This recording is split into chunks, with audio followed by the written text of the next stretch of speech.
WhatsApp, আমি ঠিকই promise করছিলাম যে আমি C2টাকে আনবক্স করবো, আর এটাকে এখন আমি আনবক্স করবো।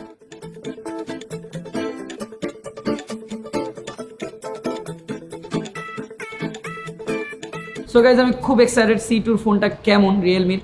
So let's open it.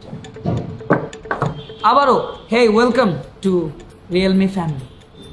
Okay, so আমি এটা সাইডে রাখলাম আবার। অ্যান্ড এত রিজনেবল একটা প্রাইসে এরকম একটা ফোন দিতে পারছে, আমি এইটাই অবাক হয়ে গেলাম। আর এটা অফকোর্স অ্যাসেম্বলিং আমাদের বাংলাদেশে, সো এটার প্রাইস অনেক কম হবে। সো দেখি। Wow wow wow wow, literally guys, এটা ব্যাক সাইডটা মাথা নষ্ট। হ্যালো আম্মু, হ্যালো জান, হ্যালো বাবা। টাচ আপ ফিলটা কিন্তু অ্যামেজিং, জোস। সো এরপর যেটা আছে অফকোর্স এটার সাথে চার্জার কেবল। আমি মনে করি এই ফোনটা দেখতেও যেমন এটার ভিতরে তেমনই সুন্দর। So this is amazing phone, দেখাই যেতেছে। সো আমি দুইটা আনবক্স করলাম এবং আমার কাছে দুইটার মধ্যে দোনোটাই খুব ভালো লাগছে। তো গাইজ, এইটার লুক যেটা, এটা খুব অ্যাট্রাক্ট করতেছে।